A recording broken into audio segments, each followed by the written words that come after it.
And we are green. Evenly start inside line with the edge.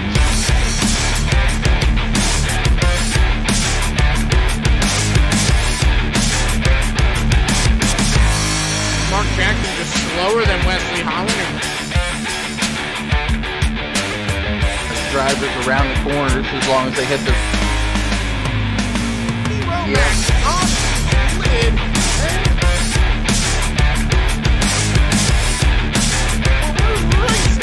Race number 1.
Over the Top Designs is one of the premier paint shops in all of iRacing.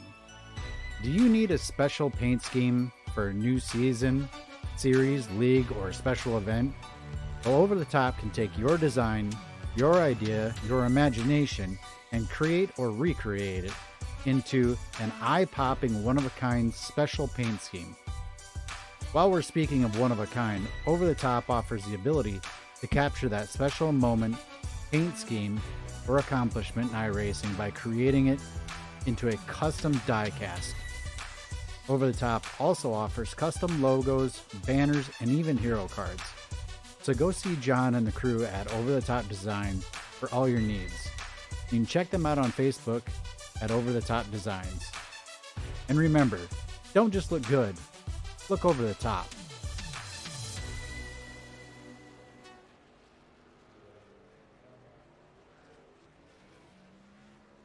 Good evening, race fans. This is Ron Klein up here in the broadcast booth with Jeffrey Merck.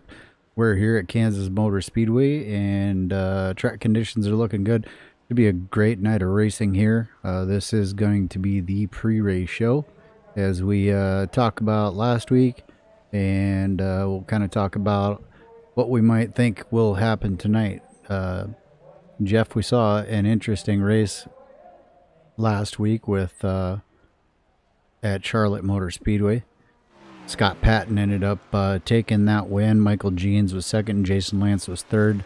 Kind of an interesting situation there. Yeah, Charlotte and Kansas is going to be two entirely different racetracks. This is going to be basically Talladega for the trucks here at Kansas Speedway. Charlotte's a lot more driver track. And correction on that, sorry, I had the wrong piece of paper up in front of me. It's actually Ted Wade finished second. Scott Patton, Ted Wade, and Jason Lance. Michael Jeans actually finished fourth. Jeffrey Wood finished fifth. So as we look at the points, we'll be getting the ability to bring the points up on the screen. Scott Patton is your points leader. Michael Jeans sits in second. Jason Lance third. Ted Wade fourth. Jeffrey Wood in fifth. Trent Drum sixth. Josh Scott seventh. Justin Michael 8th, tied with Ray Richer actually for 8th, and Travis Browder and Jimmy Crandell are tied for 10th. So interesting development in the point situation early. Scott Patton definitely showing some strength early on. He already got a win this season. Our other race winner has not returned to racing, so should put a little bit of perspective tonight. Usually this is one of those tracks where I consider it to be a multiple groove track. I know a lot of guys like to run the high line towards the end, but it does give you the opportunity to at least attempt to, late in the race, if you have anything left, to try to go down on the bottom to make a pass. Yeah, I hit the old test drive button here in the broadcast booth and turned about 5 laps. It starts out kind of a little snug actually, and then it gets real drivable. I think the problem is late in the runs is it depends on how you drive it. If you really overdrive it and keep that right rear warm, you might be able to go down to the bottom and make a pass, but it'd probably be so loose because you got to put so much wheel in it to get it to rotate. It'll be interesting to see what the strategy comes out, because last week at Charlotte was a strategy race, and it turned it on its ear. So I think that's going to be pretty much the theme of iRacing in general now, is more strategy than ever, because iRacing gave us the ability to limit the tires that each team could have.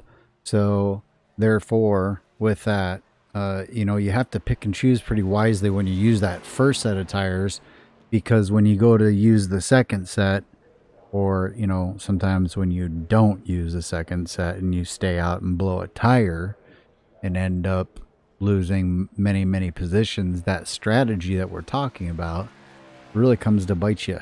So you were involved with a race earlier this week, and you used some strategy. Not that you were much further back than where you finished, but you were a little bit further back. I think you were in either 5th or 6th position when you pitted with like 50 laps to go. Said, hey, I'm grabbing tires, came back out, and you made it up to 3rd. So that's the kind of strategy that I think we're going to see play out all year as we actually get ready for qualifying. So unfortunately, we didn't get going as early as I wanted to tonight. We're going to be heading into qualifying. We'll talk about qualifying, and we're also going to end the pre-race show with that. Leave you with any comments you want to make here before we focus on some drivers.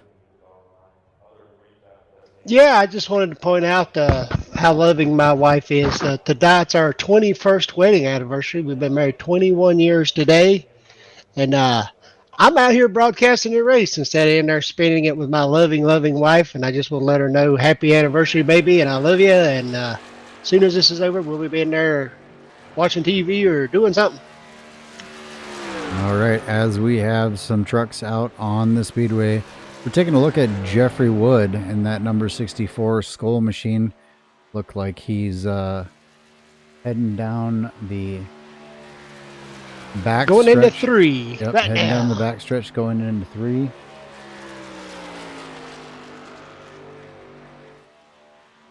He's gonna shoot across the line here and put up a time. I suppose I should probably get you guys the qualifying order here.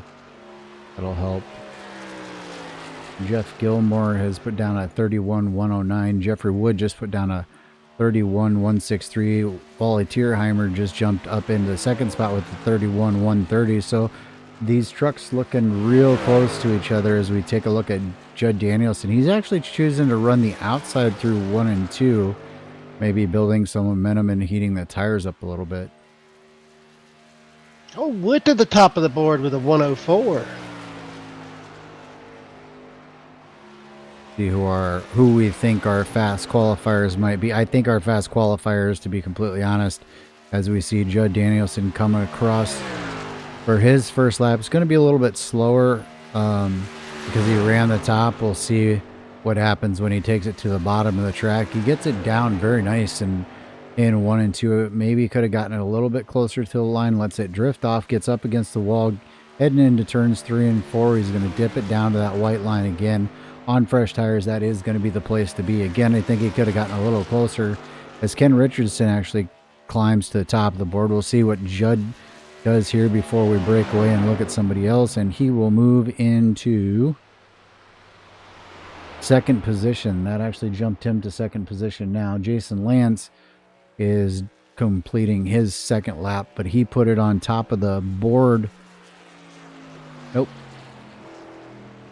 He is not. Patton ran a 31.306 on his out lap, which was right up against the wall, so he should have a pretty sporty second lap.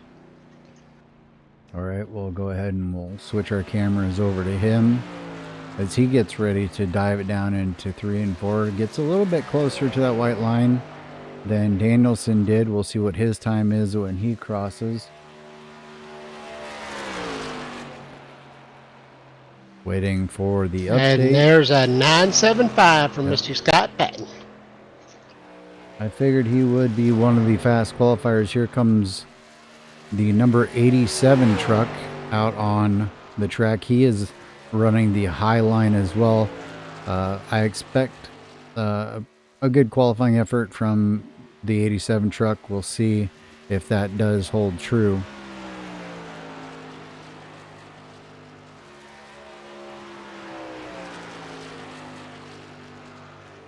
You know, Jeans is like right behind him doing the same thing on his out lap, right up against the wall as well. That'll be the two I want to watch. Oh, Michael and Jeans. Oh, Jeans had a real bad first lap, 7.98. I'm not sure he can knock almost a full second off his second lap. Yeah, Justin Michael didn't have a very good first lap either, so we'll have to wait and see how that all turns out.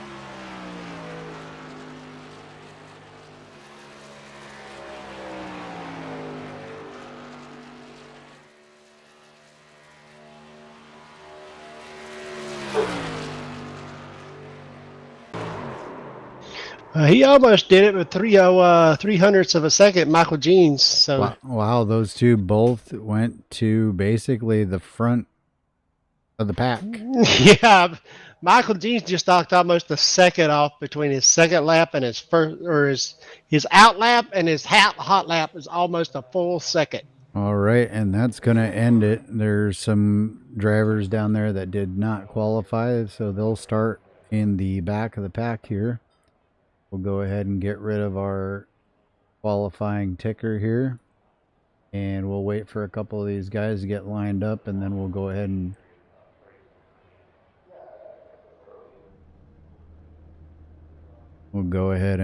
start our gridding process. So like I said, just sitting here waiting for a few more trucks to show up. Not that it really matters. We can start at any point. So Jeff, if you want to rattle off the qualifying, the starting grid, I'll be running the grid here. All right, 10-4, we have Justin Michael on the pole with a 30.937. Michael Jeans outside row 30.967, so 3/100ths of a second between those two. Second row inside Scott Patton, outside is 86 Jason Lance. Row 3 inside would be Judd Danielson. Outside would be the 16 truck of Ken Richardson. Row 4 inside Elliott Sadler. Yes, that Elliott Sadler. And outside is Trent Drum. The row behind that one will be Ray Richard in the 44 Abruzzi truck with Wally Tierheimer, or Mr. Taco, we like to call him. Jeffrey Wood inside the row behind there. Which is our race admin for the night, Mr. Jeffrey Wood. Outside of him is number 57, Jeff Gilmore. Next row, Kenny Heath on the inside, number 982, and old Travis Browder, the old fan favorite there, in the 918 truck. Row behind that inside is Ted Wade, and on the outside of that row would be Hermie Sadler. And bringing up the rear is the number 28, Chris Boyles, and the 069 of Kerry Cleaver. And that'll be your field tonight here out in the farmlands of Kansas. All right, thank you very much for that, Mr. Jeffrey Merck. As we see the drivers rolling out of pit road right now, we'll wait a little later before we start talking predictions and whatnot. And I don't know what we'll be looking at for fuel mileage. I would assume somewhere in the 30 to 40 range, maybe 30, 35, 38, something like that. Does that sound, you think that sounds about right for a mile and a half with the trucks? Yeah, you're probably going to be mid-low 30s, I would guess, right off the top of my head. So we got just enough tires to, stretch the fuel out, get tires, stretch the fuel out, get tires, and take them to the end. Um, See what happens.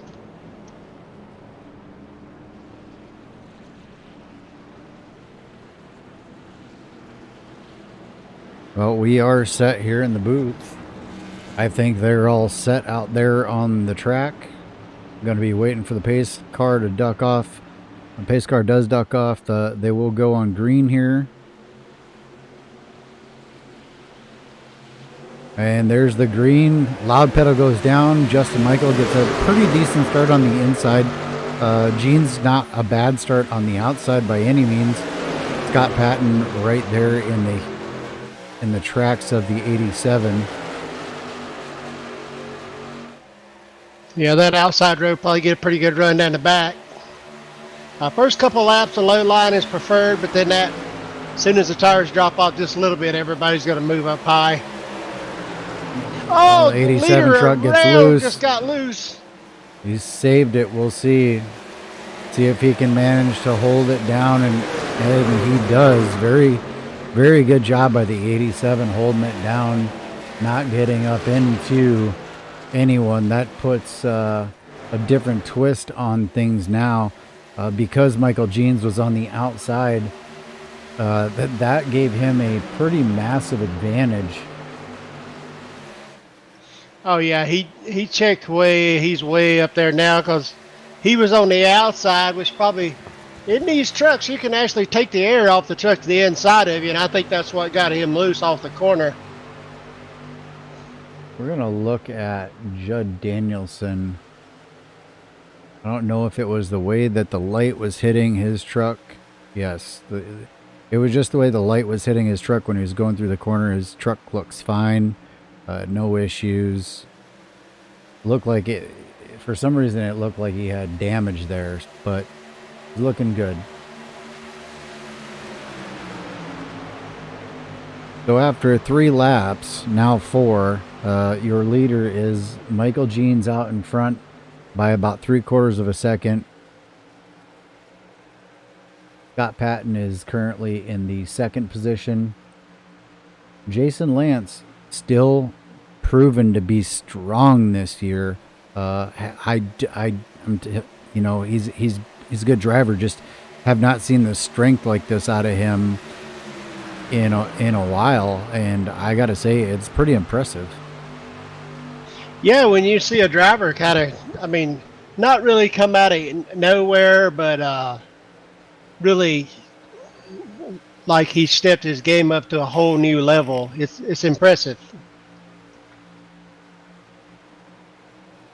Another driver I'm impressed with this year is that 85 truck that's in the screen right there, almost right alongside the 86 truck. He actually gets a good run on the outside. Going to get past the 86 if he can hold it through this corner here. If the high line will prevail, we're not certain yet this early on. Does get a good run off. They'll probably draw just about even as we're talking. There's a battle now for the lead. Patton to the inside of Jeans. See if Jeans is going to relinquish that easily, or if he's just going to run it on the outside. I really don't think that there's a major disadvantage to running the outside and keeping a good pace on the outside here, because the natural progression of tire wear is to move up, so I don't think it's really hurting him. I think if he would have been able to actually hold him down there as they do a crossover move, Jeans crosses over because the 46 looked like he had a little bit loose. I would almost think that it would benefit the guy on the outside to keep the, I don't want to call it playing dirty, but running him tight, keeping him down, forcing him to use those tires up.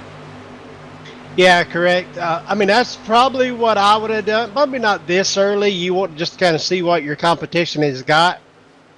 Just kind of run your line, let the other guy run his line. That way, late in the race, you kind of know what his move is going to be. As a driver, that's what I would do. I mean, I don't like this back and forth up front they're doing right now. I mean, yeah, it's fun when you're in the seat doing it, but I think that's going to come back and bite them later in the run. Well, I'll tell you what, don't look now, because Judd Danielson has gotten by Jason Lance as well as Ken Richardson. We'll talk about them in a few, but great run off the top for the 08 truck here of Michael Jeans. Judd Danielson right there in the tire tracks of the leaders. He's going to choose to dive it down to the inside. A lot of battling going on. We're going to keep going back through the field. Ken Richardson has moved up. Ray Richer has moved up into the 5th position. Jason Lance slipping back to the 6th position. Elliott Sadler running in the 7th position. I believe he was actually one of the quicker ones in practice. Jeff Wood, another. I mean, there's really no surprises, I guess, but at the same time, you know, slight surprises, because Jeff Wood, not a lot of seat time, and he's done a phenomenal job this year so far running in the trucks. He's running currently in the 8th position, just in front of Ted Wade. We know Ted Wade is fast. Then we move back to the 10th position. Trent Drum holding the 10th position down. Wally Tierheimer in 11th. Just had a change, actually, looks like. Travis Browder got by Chris Voiles. Chris Voiles fighting back on the outside. There's a nice little 4-car battle here. I call it nice, but it can kind of get you a little nervous and upset. Kerry Cleaver, Chris Voiles, Travis Browder, and Jeff Gilmore running in kind of a little 4-car tandem there. The 982 of Kenny Heath. I'm not familiar with Kenny. Good looking truck. And then Justin Michael, who got real loose, is not pushing very hard. I don't know if he got any damage. I don't see any damage on his truck, but he's running in 17th position, 6.6 seconds back. And our final driver on in the field tonight, Hermie Sadler, running in 18th. So something happened there at the beginning with Justin Michael. I don't think he caught. It didn't look to me like he caught the apron. The truck just seemed like it got loose. Maybe the truck gets a little bit loose at the beginning of the run if you're trying to stay down there on the bottom. But I don't see Justin trying to make a big run back to the front like he normally does. No, what I think he might be doing is either A, playing a fuel mileage strategy, or B, he did take a pretty big slide through the corner there. Could have hurt his right rear, and it's, he's just tried to baby it, hoping for a caution. Can get back up, grouped up with the rest of the field, because it'd be hard to make up 7 seconds without really hurting your tires. That is correct. For those of you that may just be joining us, we are at Kansas Motor Speedway. We have 95 laps here tonight in the Back to Blue series. These guys are getting after it. That's one thing about the trucks that, if it's just me personally speaking about it, I don't really care for the trucks. It's like a super speedway everywhere you go. It's all about momentum and whatnot for 90% of the tracks that we go to. Until the tires fall off so bad that there's just nothing left. And Judd Danielson with a power move into 3. We'll see if Look it sticks. Judd go. He moves up and kind of puts a little bit of a block on Jeans, and then thinks better of it. Kind of goes back down to the inside. Jeans is going to hold him down there a little bit. That's going to allow Jeans to have probably a little better run coming off of turn 4 here. I think Judd got a really good run off 4. That's what set that whole thing up last lap.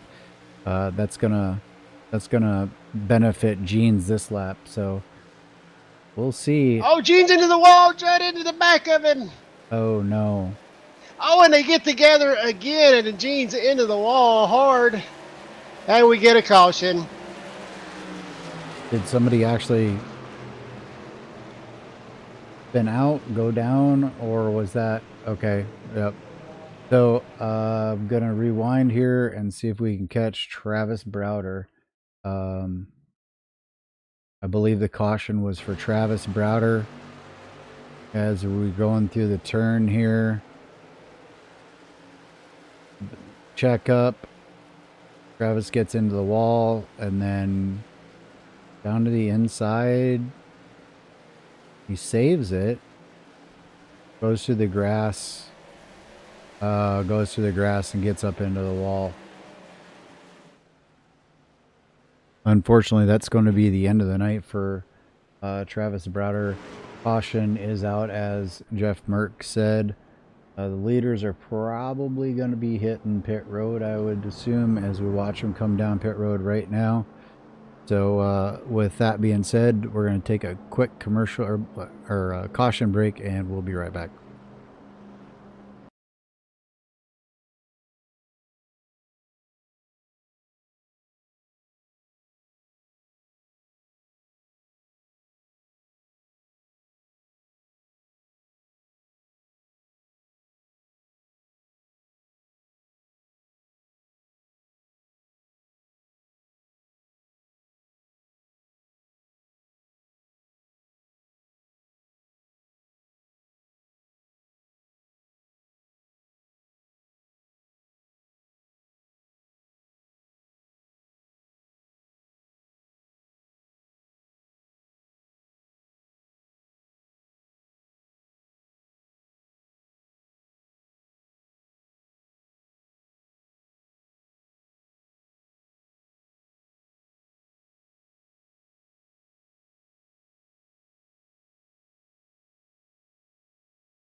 Looks like the top couple just did fuel only. I don't.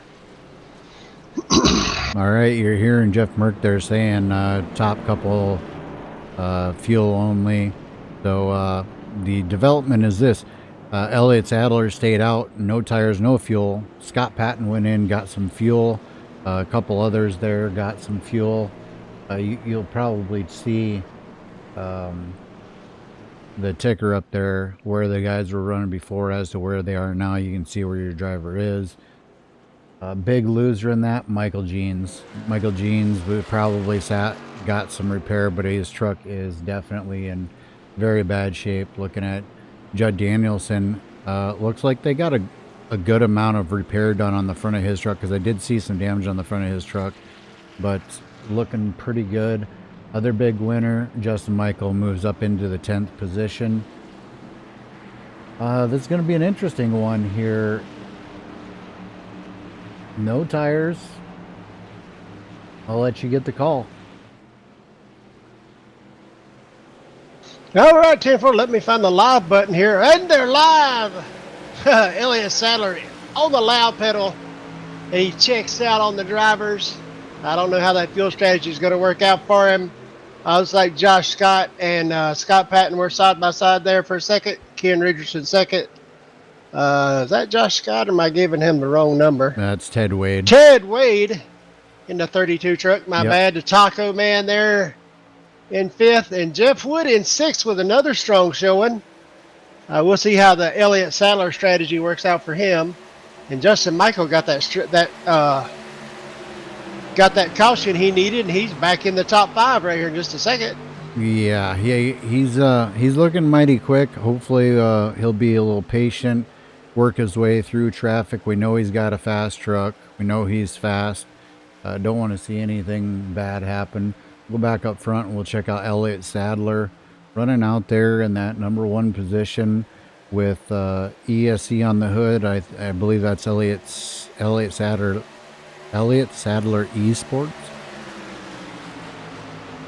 Yeah, that is correct. The Elliott Sadler Esports. He actually has 2 drivers in the Pro Series this year.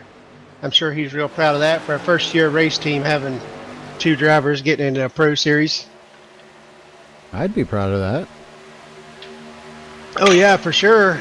I'm interested to see how I think this is the first race we've had the elder brother Sadler in the trucks.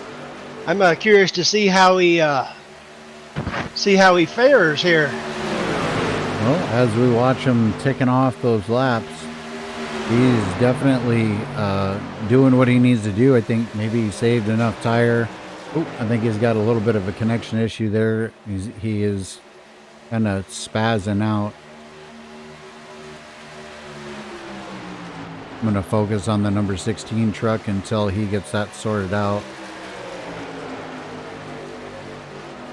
That is one thing as a driver. If you're leading the race and somebody tells you you've got connection issues, that just breaks your heart. Yeah. I know as an admin you hate to do it, but if it continues, Jeff Merck will have to step out of the channel momentarily and ask the 99 to pull down out of traffic. That is the rule here at Loose Lug Nuts. Glad to see that he's come back. Oh no, it looks like Ted Wade has gotten into the wall. Ted Wade into the wall.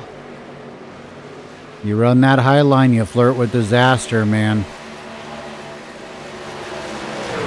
That's going to put him all the way back to 11th position already. And I believe he's probably going to keep on falling. Go back up. Unfortunately, the wall here at Kansas, if you touch it in these trucks, it's like you got two big magnets and it just sucks you into it and you can't get out of that wall hardly.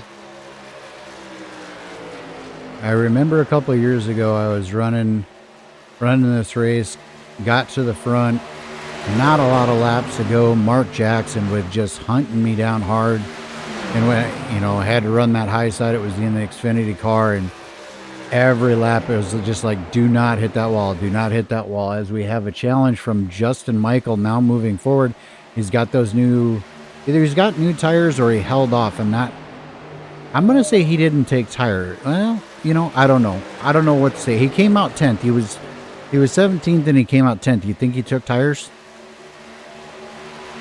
Well, let me go back here and find pit road and we'll tell you if he took tires or not. All right. Well, while he does that, we'll talk a little bit about what's going on up front. Justin Michael running the inside line. Tire-wise, don't think that's really the greatest thing for him. Whether he's got new tires or old tires, he does look a little bit quicker through the center of the corner. They get real close together coming off turn 4. Things are starting to spread out just a little bit. Well, I won't tell you whether he got tires or not, but I'll put it this way. He was only on pit road for a few seconds. Copy that. So Justin Michael making the most of what he's got. Looks like maybe what he had might have gone away because he has fallen in line now behind the 16, was not able to get around him. Probably a smart move.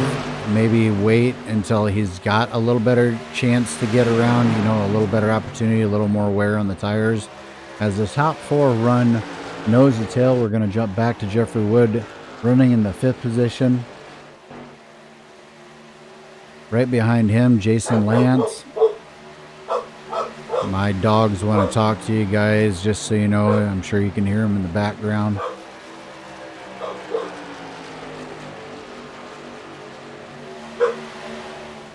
Yeah, this is 2 races in a row on Jeffrey Woods. Since he's climbed out of the booth putting a show on down there.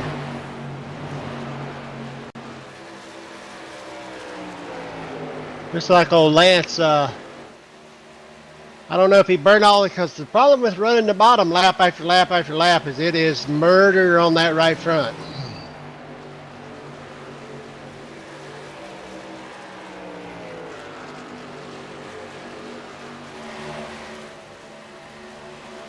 All right, and I'm back. I had to mute the microphone there for a minute while my dogs decided to stop barking. I'm looking at the number 57 of Jeff Gilmore running solidly in the 7th position. Wally Tierheimer 8th. Chris Boyle's making a run on the inside of Wally Tierheimer now. I'm telling you, every time I see that 28, I think of the 88. Yep, you think. I think of Dale Jarrett. Oh, the mustache Dale Jarrett. Oh, and Jeffrey Wood must have got the wall because he just dropped way back. We'll go ahead and rewind that real quick. I do agree. I think he got into the wall and we saw. Oh, yeah. He jumped the cushion and I got the wall and Yep, sucked him right in. Yeah, he got it. He had to ride it pretty hard too, all the way through the corner. So that probably, these trucks are so aero dependent. They have so little power. If you bend them up, they do not all momentum down the straightaway. Well, we are back up front. Elliott Sadler is still looking pretty strong. Not much of a gap, so to speak. It's just a couple of tenths, but he is managing to stay out front. Justin Michael is all over the rear bumper of that number. Elliott Sadler just announced he's going to pit. He's going to be pitting the next lap here, so he's definitely going to be off cycle with the other drivers. He is down pit road right now. There's a big fight between the top three. We're almost 3 wide. We could be 3 wide by the time we get to the middle of the corner. 87 powering around on the outside. 16's got a lift. Looked like the 16 was pushing up. Looked like he was possibly going to get into the 87. Wisely lifted. That's going to put him in a battle with the 46 of Scott Patton. Scott Patton powers down on the inside. Does the old slide crossover job. Yep, and here comes the crossover move. Yeah, but if he doesn't clear him going into the corner, it's, the O's. And Justin Michael was looking in his mirror, grinning like the proverbial thing with big ears that likes to eat corn. Yes, indeed, as Scott Patton and Ken Richardson are going to battle it out once again. That slide job that Patton pulled before is not going to work this time. He did not have enough momentum. He really had to get out of it, and I agree with you. As you know, these guys are battling. Justin Michael has just pulled out to a 1 second lead. Yeah, they have to quit playing the old leapfrog game and just line up, and because you cannot give Justin Michael that sort of lead and just expect just to bring it right back. Now Patton pulls the move again. The question is, does he have enough momentum? Now he will have the outside lane going into the turn this time. Richardson now he'll clear him because he can drop so much deeper on the bottom.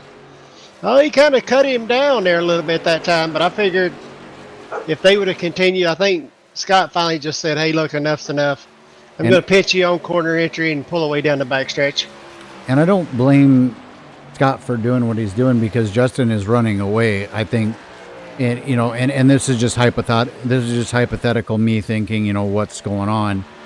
Scott's like, I'm faster than you. I need to go. Justin Michael's in front of me. We could go green from here. I can't waste my time. I got to go.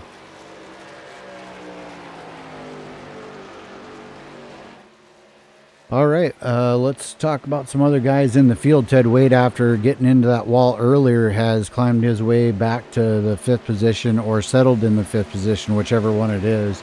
Jason Lance has advanced up to 4th position. Ray Richer in 6th. Trent Drum, 7th. We got the 44 coming to pit road. Looks like, 44 down pit road. Yeah, looks like his right front's got some damage too. I see a pretty good big crease there where the front valance attaches to the front quarter panel there. As we take a look from the front, we can see that what Jeff is saying is true. We can see a crease in the hood and a crease there in the bumper and the fender. So that will be probably a very smart move on his part as we watch Justin Michael out in front.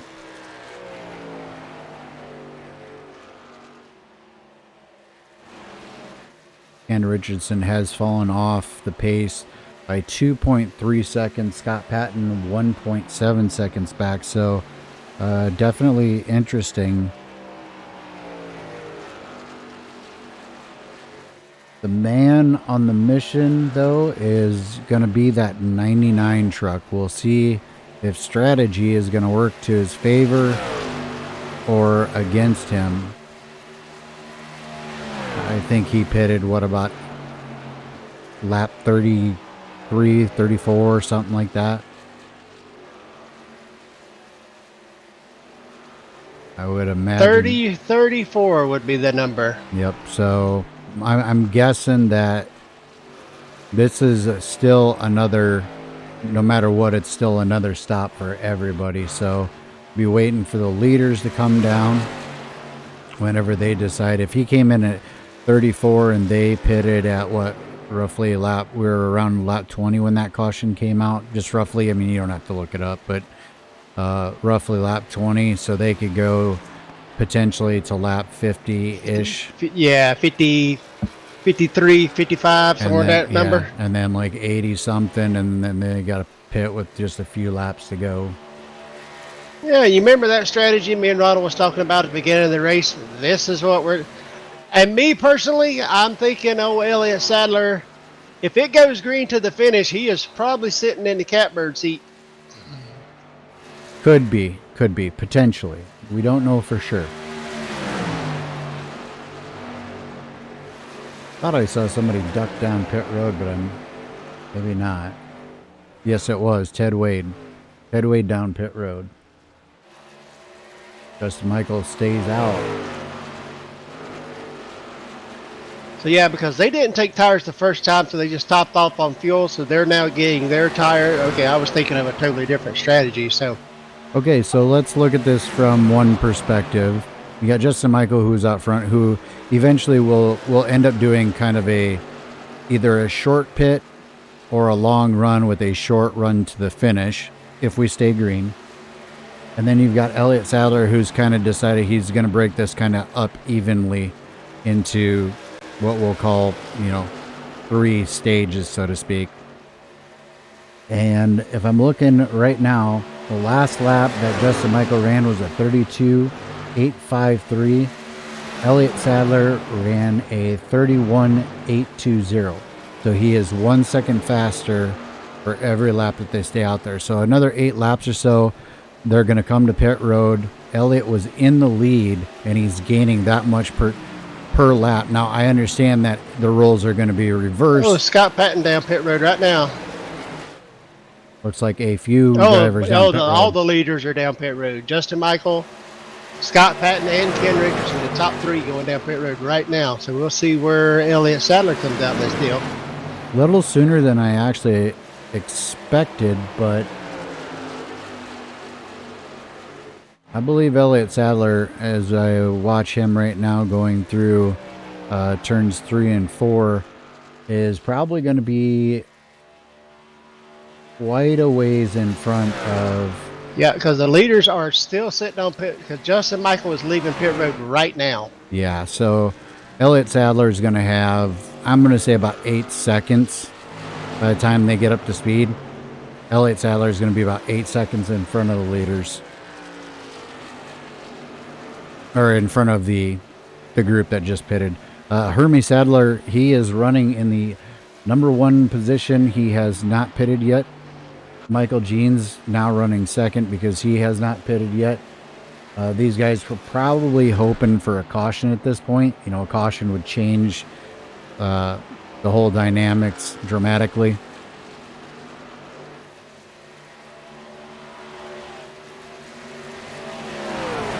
Elliott Sadler now in 3rd place. He is 16 seconds back. If we look back to, 23 seconds back, excuse me. Look at Justin Michael. It's being updated right now. He is currently 32 seconds back. So, yeah, about 8 seconds. 23 to 32. Roughly just a little over 8 seconds. So, all those laps that they ran and they gave up a little bit of time, Elliott Sadler was able to put about 8 seconds gap. Now, they are going to run him back down because they got newer tires. We know that.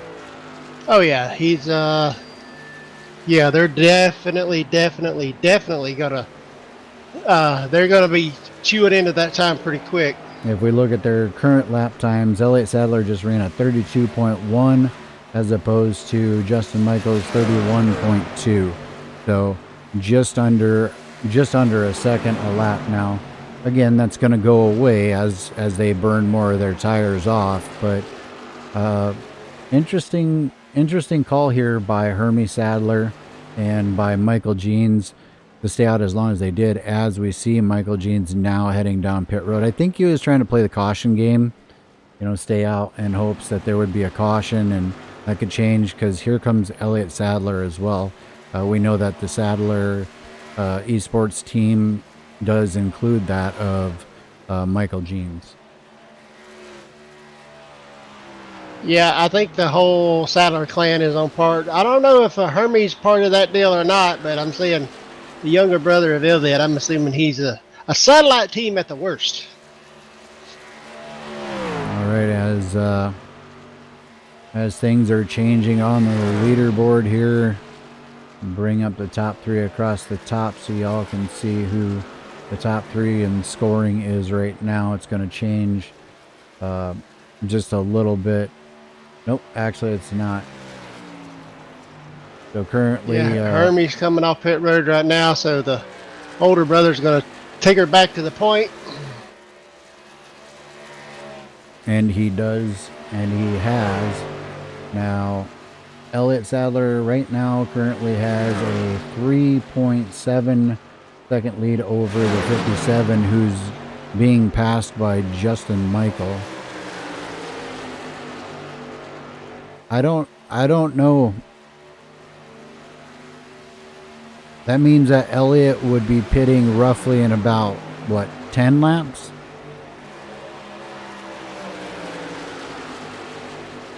Yeah, because the first time was what 34, you said? 34. So yeah, he'd be around 68. About another 15 laps.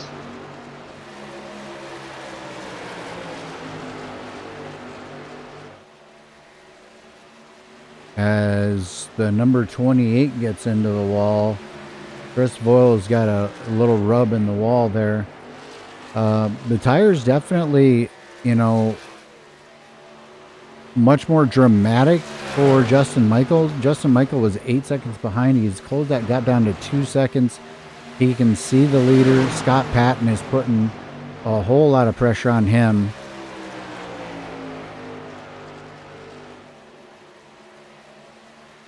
Yeah, it's gonna be a strategy game. I think Elliott might have. I don't know. It's hard to say because I'm horrible at strategy for sure. Wow. It's hard to question somebody that's actually done it, but this is a sim. It's not the real. Yeah, that might not work out very well for him, because if he stays out for another 13 laps, he's gonna lose probably 6-7 seconds. I mean, they are within a half a second of him already. I know Elliott probably has not been driving very hard, probably trying to stay consistent, not burning up his tires, but Justin Michael's there. Scott Patton is there.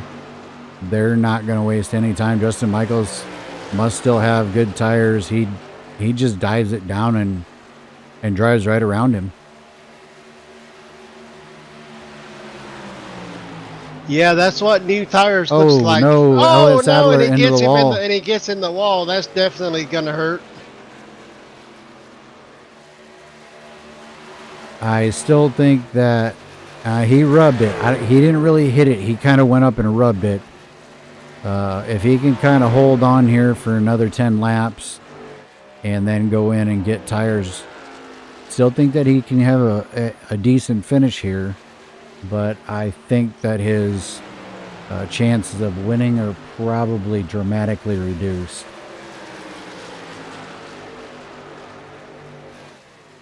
Yeah, he just picked up the old proverbial push, and he hit it hard enough to bend the rear spoiler. I don't know if he creased the right front or not. Let's take a look here. Oh yeah, there's a crease, and you can see the right front tire sticking out. That is definitely going to hurt his straightaway speed. Michael Jean just got brand new tires, and he's driving around the leaders right now. He just passed Scott Patton. He's working on Justin Michael. We're going to go radio silent here momentarily, and we're going to do a crank it up while we ride on top of Scott Patton's truck. We'll be back in a moment.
All right, we are down with the volume a little bit so we can actually hear what's going on. Justin Michael is still out front. Michael Jean's having a hard time getting around him with new tires. That's kind of interesting as Justin Michael gets into the wall twice. Into the wall again, trying to keep it off of Jean's. No, I think he tried to get it off the wall and then put it back in the wall. Yeah, he pulled it off and it come back down so hard he had to pull it back to not cause a caution, which is what you want to see a driver do, is not magnify the mistake and take out another driver. Just kind of take your medicine and basically just take your medicine. I mean, that's what you got to do as a driver. Don't compound it. Take out a driver that didn't have anything to do with it. Probably just got tied up high, got into the wall, tried to yank it off, saw that it was going to get into the 08, and he just steered it back into the wall like what you want good drivers to do.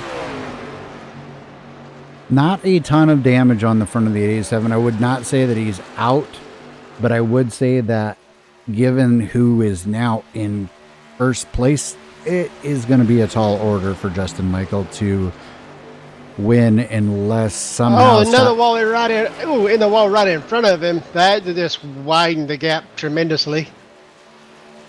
Kerry Cleaver getting into the wall. And that drops Justin Michael back now 2 seconds. He looked like he had his momentum back up. We'll go ahead and back up the tape, see if there was any contact between Justin Michael and Kerry Cleaver. And the right side of that 87 truck is destroyed on my screen. Yep. As we went back and watched the replay, he got into the wall before Kerry Cleaver actually, or they both got into the wall about the same time. So Scott Patton is kind of setting sail. He's 2.5 seconds out in front. Don't know if he's listening to the broadcast or not, hopefully, so we're not giving him information for him to slow down.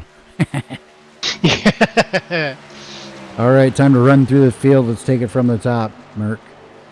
All right, we got Mr. Scott Patton running first. Justin Michael still in second place, 2.5 seconds behind the leader. Ken Richardson running in third place, 7.7 seconds behind the leader. And then we got Mr. Taco Man himself, Mr. Del Taco Wally Tierheimer, is almost 11.3 seconds back. So they're either really saving tires or trying some kind of strategy, or their truck's just beat up. Looks like Jeff Gilmore just went for the pass, so he is now in fourth place, and Wally Tierheimer drops to fifth. Ray Richards in sixth at 15.2 seconds back. And now Jeff Gilmore is going down pit road. Jeffrey Wood, Mr. Smooth Voice himself, is running in seventh position, 15.4 seconds back. Chris Boyles in eighth. In the 28 Dale Jarrett looking paint job there. Every time I see it, I think Dale Jarrett for sure back into glory days. They're pitting, so now they're jumping all over the place. So yeah, good luck with that one. All right, we'll keep it going. It currently showing seventh as Jason Lance, Remy Sadler in eighth, Judd Danielson in ninth, Michael Jeans now up to 10th. Now he is fighting. He's on the lead lap. If there was a caution to come out, he would be the last car on the lead lap.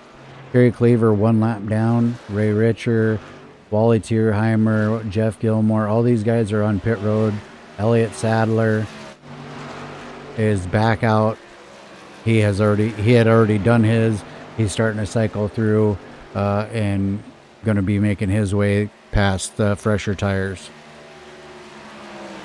So as the world turns, as soon as all these pit stops have cycled through, we'll have a better idea of who is doing what, as the 64 car dropping into pit road from the 4th position. That will move everybody that was in front of him up. Now, you're Scott Patton. You're going to run this thing. Nope. Here he comes down pit road. I was going to say, do you give Justin Michael an opportunity by pitting later? You know, if Justin Michael had come in and got tires, maybe gave himself a chance to, you know, to try to run away from Scott a little bit, even though he does have a little bit of damage. But Justin Michael decides to stay out at least one more lap. We'll see if he comes down pit road this lap or not.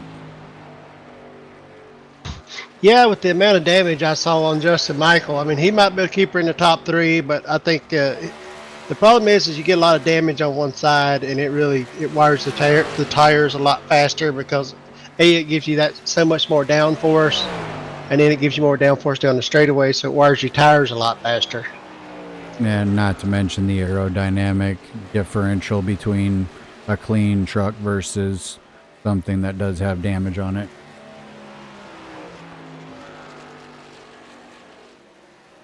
Well, Mr.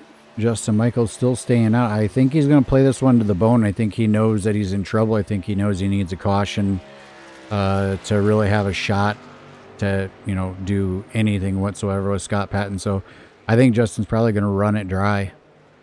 Oh yeah, he's going to run it as long as he can run it and hope.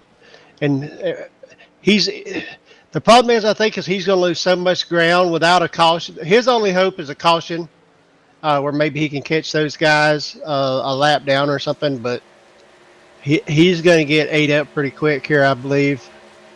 Yeah, right now I am showing Justin Michael is currently 17 seconds ahead of Hermie Sadler and 28 seconds in front of Michael Jeans. So Michael Jeans almost a lap down to Justin Michael.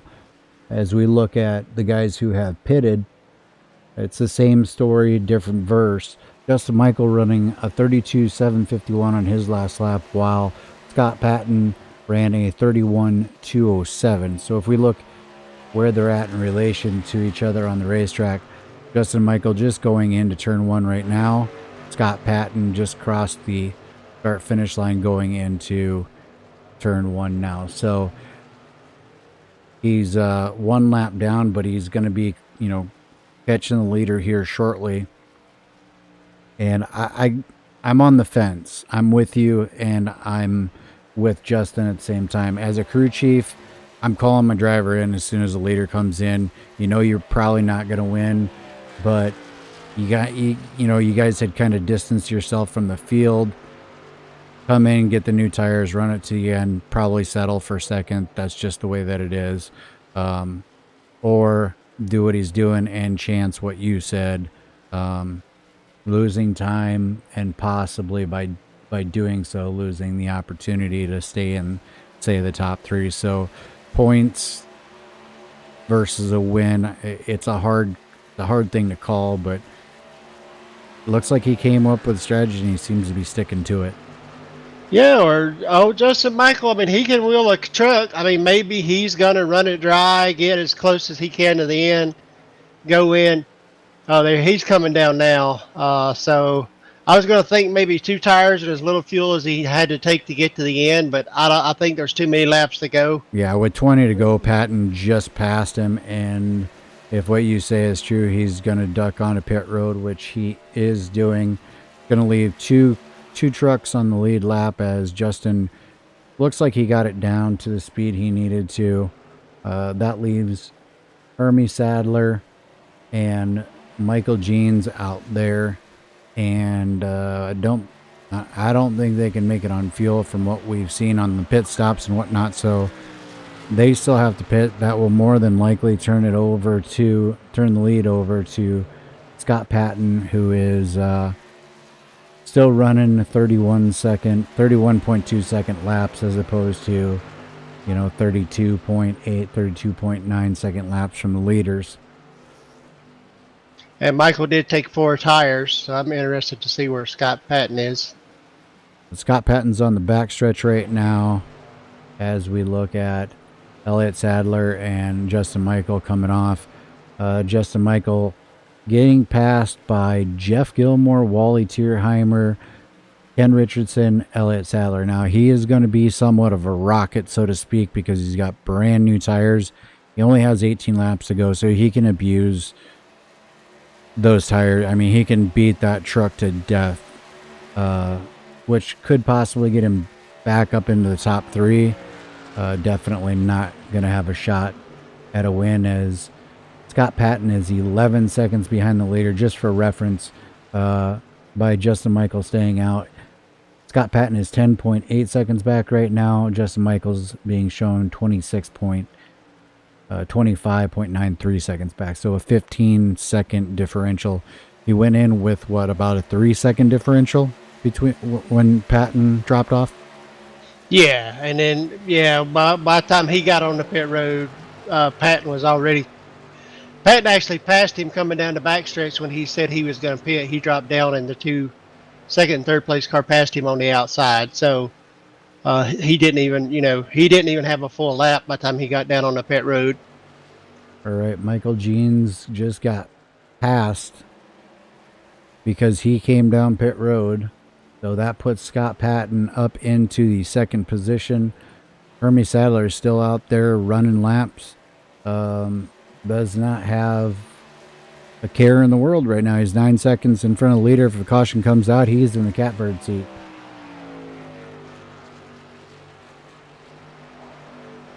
Oh yeah, Pitt is a leader and get fresh tires. He could hammer them there.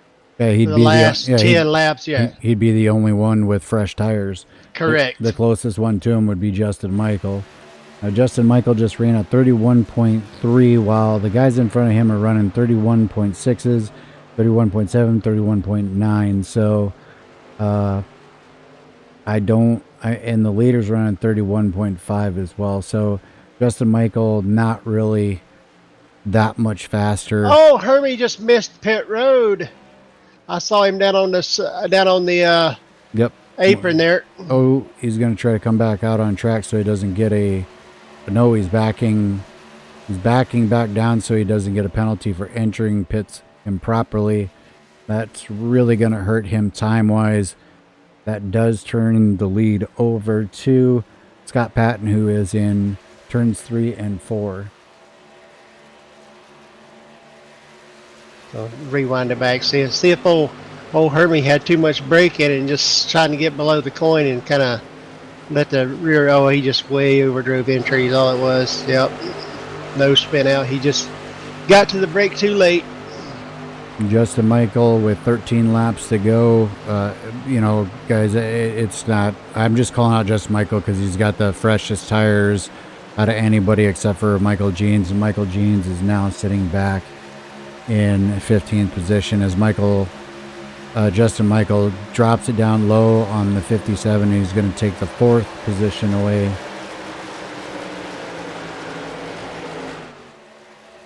Going to set his sights on Elliott Sadler and Ken Richardson. He's going to try to, with 12 laps to go, he's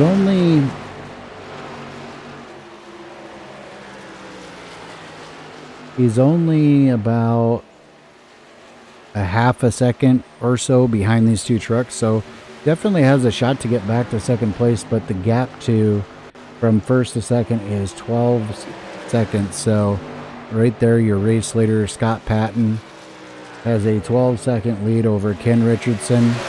You see the move by Justin Michael underneath Elliott Sadler for third, and he's gonna try to go for second place here against Ken Richardson. He's going to slide up in front of him.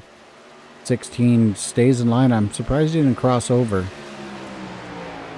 Yeah, I think Ken just knew he wouldn't have the tires to drive back underneath him going into 3. So sometimes it's better just to breathe it a little, let the guy with fresh tires in front of you instead of slowing you both down. Maybe instead of costing you 1 spot, it would cost you 2 because Elliott Sadler's there to pounce. Then you get the racing and the guy behind Elliott Sadler's in the mix. And instead of losing 1 spot, you lose 3. Well, Justin Michael definitely made up the time, got himself back to second position. It was questionable, in my opinion, whether he would be able to do it, but he did it very rapidly. Those guys, their tires are falling off at a more rapid pace. Justin Michael just ran a 30.9, but the leader just ran at 30.8. So definitely not going to catch Scott Patton with 9 laps to go if that pace continues. Oh no, Scott Patton right now in a rocking chair with a cigar in one hand, cold drink in the other one. Just as long as he don't see that yellow hanky in there, he's got this one by the tail for sure. All right, well, there's been 15 lead changes tonight. We'll go ahead and go through the track facts and race stats. The fastest lap was put down by Scott Patton with a 30.843.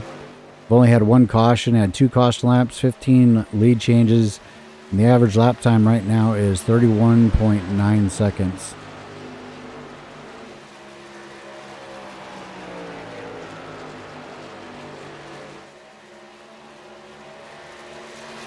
Just 7 laps to go. Yeah, we might be getting tired of talking to Scott Patton by the time the season's over. Oh, there's a chance, that's for sure. You keep winning. Eventually, you talk to the same guy over and over, but that's how racing goes sometimes. How about Elliott Sadler, though? Got in the wall, kept his composure. He's running in the 4th position. He's got about a 3-second gap back to Wally Tierheimer.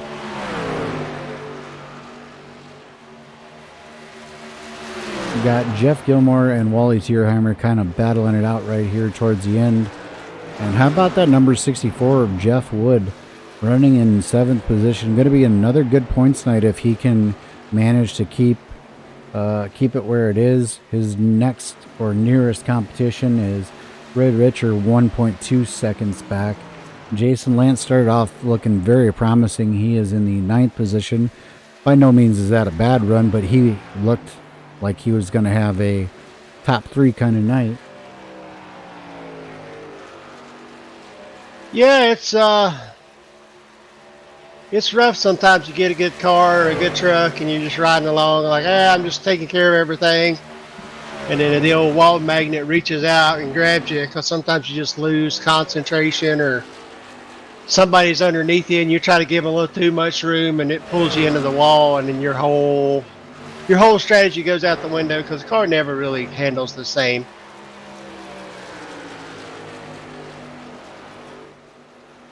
Indeed. But also, I'd like to give a quick shout out. It's October, so that is Breast Cancer Awareness Month. So all you ladies out there, do your self screenings, do all that good stuff. I know there's a couple drivers. I know it's a big thing for the Sadler family, and both the brothers are out here. So remember, ladies, it's Breast Cancer Awareness Month. So do your self screenings, get your mammograms, take care of yourself. All right, we just got 3 laps to go here. Scott Patton firmly in charge of the race. He just got in the wall, actually. With 2 laps to go now, Scott Patton just got in the wall. I don't think that it's going to hurt him. I think he's got 9 seconds on Justin Michael right now, but he did get into the wall there. We just caught that as he falls in line behind Ted Wade. Ted Wade gets his lap back. Developing on the racetrack, there's really no one that's really fighting for position as we get ready to enter the final lap. Elliott Sadler heard him cut it. He might be close on fuel. Elliott Sadler cut it going into turn 3. As we watch Scott Patton coming down for the final time down the backstretch in the slipstream of the number 32. It's Ed Wade going to take it up next to the wall. I'll let you call this one at the finish line. Oh yeah, I was on Sadler. He was definitely no, he just won it. Sorry about that. I was in a truck listening to a guy clutching it going into the corner. Scott Patton brings it home first. Justin Michael second. Ken Richardson third. Elliott Sadler fourth. Jeff Gilmore fifth. Wally Tierheimer sixth. Jeffrey Wood with another good win of seventh. Ray Richard eighth. Jason Lance ninth. Ted Wade 10th. All right, we're going to get set up here for our post-race interviews. Looks like Jeff is getting everybody up here. Get everything all set up.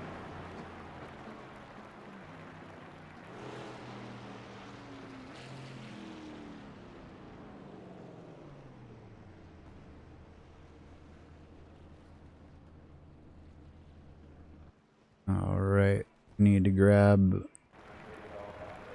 a couple more guys, get them ready for our interviews.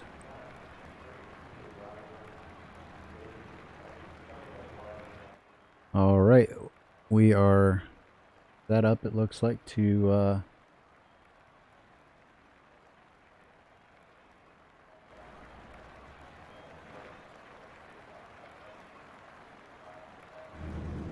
speak with our third place finisher tonight. We'll bring him up. Driving the number 16 Can-Am Silverado, we got Ken Richardson. This is Ron and Jeff up in the booth. You got a copy? I got you guys. All right, sir. Well, looks like you bring it home in the third position. Scott Patton, excuse me, kind of took off and kind of left everybody there. You bring home a third place finish. Talk to us a little bit about your race and competition and what you need to do to catch up to Patton. He did a much better job, I think, saving tires than I did, and you had to really look after your tires. But and you really couldn't come off that, or I couldn't come off that top line, or you'd chew your tires up big time and you'd lose a lot of speed. So I just kept running around the top line and following whoever was in front of me and doing the best I could that way.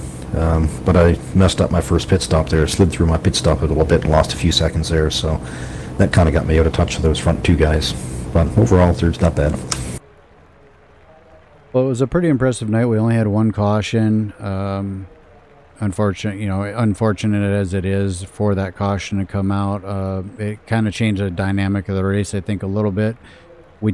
Jeff and I talked pre-race about strategies, and kind of in the beginning of the race about strategies.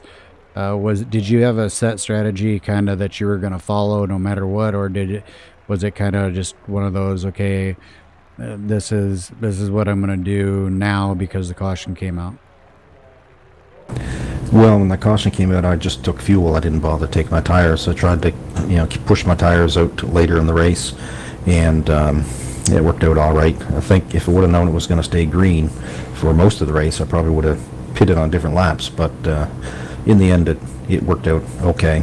And honestly, I was just watching Scott and Justin in front of me there, and when they pitted, I pitted. They seemed to beat me on pit strategy all the time, so I said, I'll just do what they do. Well, sometimes that's the way it works. Sometimes you think you got a strategy or a play in hand, and somebody beats you to it. But overall, a really good night. Good racing out there. Congratulations on your third place finish. Anybody you'd like to give a shout out to? Yeah, thanks. Well, you guys out in the booth, you guys do a good job. I'd like to go back and watch the race afterwards. John Hendrick for, putting the league on, and some of the drivers here. It's like the racing seems to be getting a little bit better than what it was last year. So it's starting to be a little more fun now. So anyway, yeah. So thanks everyone. Well, we appreciate the kind words, and again, congratulations on the third place finish, and hope to see you next week. All right, good night, guys. All right, and bringing up the number 87 of Justin Michael, we're going to go ahead and let Jeff get this interview. All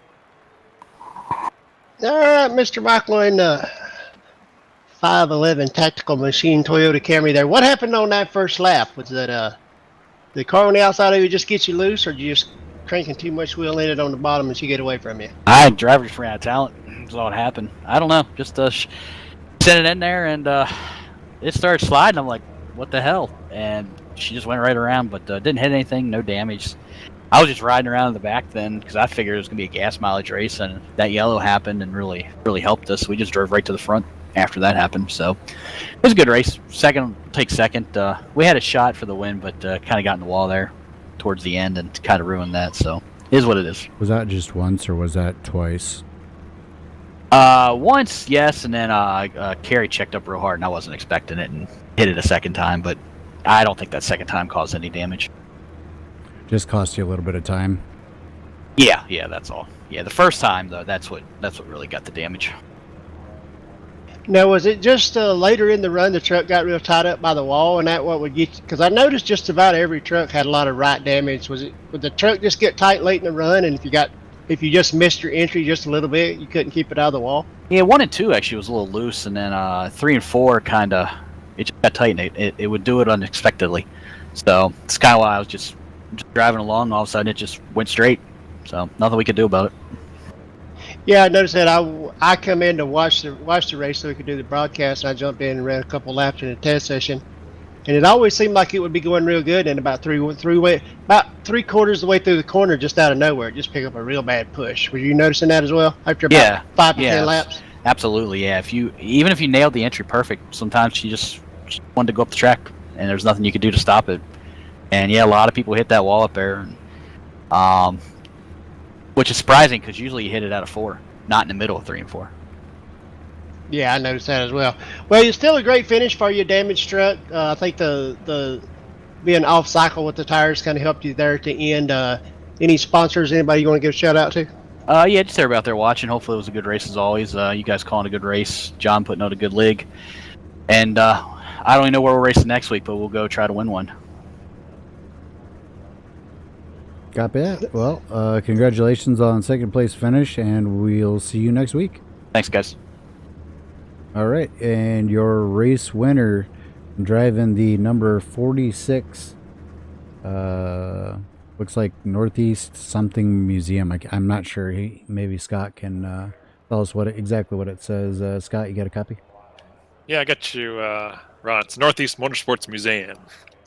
Copy. All right. Well, congratulations on making a statement tonight. That was pretty impressive. I was not expecting. I thought that there was going to be a little closer battle. There wasn't, but first time that we're doing this. Welcome to the Back the Blue Truck Series Winner's Circle. You'll have to go check that out on the broadcast. Got you in the winner's circle here. It was interesting to watch you and Justin battle it early. You guys were going back and forth quite often. Can you talk to us about how that went? Yeah, it was obviously every race I feel like I'm competitive with Justin, and it's kind of a chess match. So we each have been racing around each other long enough to know kind of each other's strengths and weaknesses, and just knowing when we have to be aggressive and when to back off and kind of save tires and work together. And this is one of those tracks I think you probably saw in the broadcast that when you have the fresh tires, you got to take advantage of it and duck below guys. And you saw a lot of slide jobs probably and that sort of thing. So it's one of those things where just trying to make a call and a judgment call, knowing that if I didn't make a move right away on Justin, I'd probably be sitting behind him for 30 laps. So I tried a couple times, and I don't remember the entire race, to be honest with you, but tried a couple times on a few guys and didn't quite make it work. But instead of just burning our tires, we just kind of knew we had to wait out our time and sit back in line and wait for pit stops to kind of sort out and try to beat them there. Well, you definitely had the truck figured out tonight. Seems like you've had the trucks, the cars that we race, here at Loose Lug Nuts.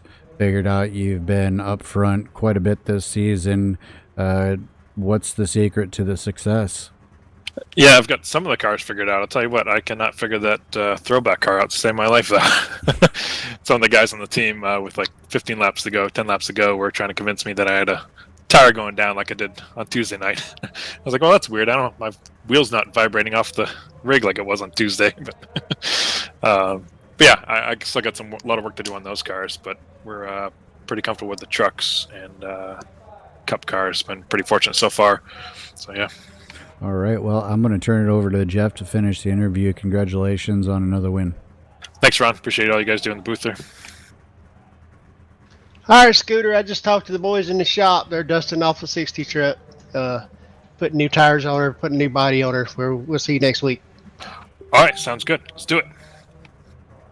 Now, I just got off the phone with old Dick Berger, and I told him you needed a raise. I've been telling him that for years, and he just, every time I call him, he won't pick up my phone calls. I think he's tired of hearing it from me, so maybe he needs to hear from somebody else, so I appreciate that. Yeah, he just laughed at me just like he says he laughed at you every time you bring it up, too. No, he's a great guy there with the Dick Bergeron's project up there, the Northeast Motorsports Museum, so try and do what we can to bring a little awareness and a little notoriety to his project. He's got a great collection of cars up there. It's right next to the New Hampshire Motorsports... New Hampshire Motor Speedway, rather, I should say. Right next to the track up there. So, really cool place to visit if you're ever in the area.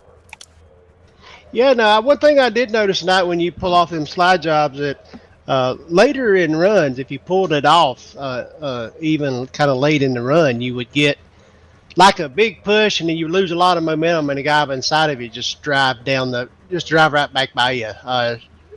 Did that hurt you any, like when you were earlier in the race trying to run with Justin Michael on them up front?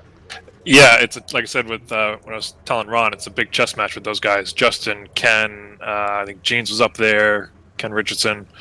All those guys all know what they're doing, super talented. So when you make those slide jobs, you kind of pull it to the bottom, slide up to the top, but then you have to stop the truck so much to get it to pivot in the middle of the corner that if those guys know what they're doing, which they obviously do, they can just back off, back to the inside, and you end up trading spots, and then they try a slide job. So it's a big chess match, and you're just trying to, there was times when I was communicating with Justin when I was trying to do a slide job on somebody else, when I was telling Justin, like, hey, stay low on the back stretch so I can get a little bit of draft. He was like a second and a half in front of me. So sometimes that little bit, half a tenth that I can get can sometimes mean the difference of completing the slide job in the next corner when we have some team help like that. So there was a team effort to a large extent there. All right, when you're doing that up front early in a run and you're going, okay, we're just swapping spots back and forth. As a driver, when do you go, okay, I'm just going to have to tuck him behind you and ride, because if we don't, one of us isn't going to have any tires left, or both of us. Yeah, I'd say the line is when it stops being fun. Especially early on in the race, there was a lot of fun exchanging positions there, and we were just going back and forth, and it's just a blast to race with these guys that you can race, a paper width off these guys' fenders, and everybody kind of knows where everybody is, and yeah, so some of that was not super productive from a racing standpoint, but it's almost too much fun not to do it, so we just kind of had our fun there for 10 or 15 laps or whatever it is, and then we decided, okay, maybe we should fall in line before we blow our tires up like we did on Tuesday. Yeah, it's definitely fun to watch it up here in the broadcast booth as well. It gives us something to talk about. But another great drive for Scooter Scott Patton there in the 46 Northeast Motorsports Museum there for Mr. Dick Berger. And if he's listening out there, give your driver a raise. He puts that thing on camera a lot. So if you got any shout outs or sponsors or wife or anything like that, just go ahead and yeah, I should take after you. I should take after you, Mark, and think my wife is upstairs, and she certainly lets me have a lot more time than I probably should doing this. So I appreciate everything that she does, and a shout out to Stone River Outfitters on the side of the truck as well. So that's a fly tying shop that my buddy owns. So, and certainly everything that you guys do, Ron and yourself, Mark, do a great job in the booth there. I really appreciate and really look forward to watching the broadcast. So thank you for all you guys do. All right, that's going to wrap it up with your winner, number 46, Scott Patton, taking home the win here tonight at Kansas Motor Speedway. And we are going to talk real quick about the racing a little bit, and we're going to throw up the results here, the unofficial race results, obviously. Scott Patton obviously winning. He's on your screen right now. Justin Michaels finishing in second. Ken Richardson third. Didn't mean to hit that button. Elliott Sadler did manage to finish in fourth, clutching it and turning it off. He must have been really close on fuel as I caught it, and Jeff was on board with him. He said he was doing it again. Jeff Gilmore with a solid place, fifth. Wally Tierheimer comes across sixth. Jeff Wood does play in that seventh spot, so another good points night for Jeff. Ray Richer comes across eighth. Jason Lance ninth. Ted Wade comes across 10th. Brent Drum finishes in 11th. Chris Voiles 12th. Michael Jeans, with that unfortunate incident early, managed to come back to 13th. Judd Danielson also involved in that, mustered a 14th position. Kerry Cleaver finished 15th. Kenny Heath came across 16th. Hermie Sadler 17th. Travis Browder was 18th. And those are the unofficial results for the race tonight. Merc, any closing thoughts? No, another good race over here at Loose Lug Nuts in the trucks. I mean, 95 laps. I think we had one caution. So, I mean, we definitely whittled our field down to a smaller field, but we get much better racing with it. So, it's I like how the whole league is turning, and the drivers know now that, hey, look, you know, if we want to stay here and race, we need to clean it up and do good, clean, hard racing. So I like the direction we're going. I couldn't have said it better myself. And with that, we're going to go ahead and call it a night here at Extreme Sim TV. Want to thank you all for tuning in. Make sure you hit that like button, subscribe. There's a lot of racing going on Extreme Sim TV. You can catch a lot of action throughout the week. You can tune back in on Sunday night right here. We'll be in the Cup cars here at Kansas. You can head over to Max Speed TV for Saturday night's Xfinity race here at Kansas. So thank you to T. Wade out there just throwing out on the YouTube. Pretty good racing tonight. I couldn't agree more. Very good racing. Got to give a huge shout out to our sponsors, Back the Blue. If you don't know what that is, go check them out. Very, very thrilled to have them on board this year. Over the top paints and designs. Actually, it's over the top designs now. Just about every car out here used to be done by John and his crew over at Over the Top Designs. Quite a few cars still are. If you want to look your best, go check them out.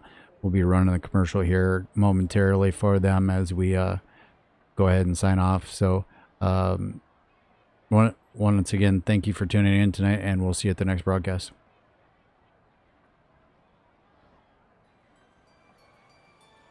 Over the Top Designs is one of the premier paint shops in all of iRacing. Do you need a special paint scheme for a new season, series, league, or special event? Well, Over the Top can take your design, your idea, your imagination, and create or recreate it into an eye-popping, one-of-a-kind special paint scheme. While we're speaking of one-of-a-kind, Over the Top offers the ability to capture that special moment, paint scheme, or accomplishment in iRacing by creating it into a custom die cast. Over the Top also offers custom logos, banners, and even hero cards. So go see John and the crew at Over the Top Design for all your needs. You can check them out on Facebook at Over the Top Designs. And remember, don't just look good, look over the top.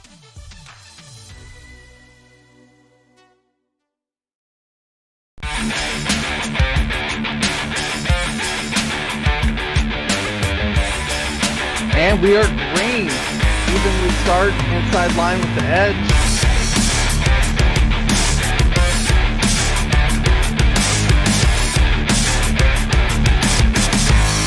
Mark Jackson just slower than Wesley Holland. Drivers around the corners as long as they hit their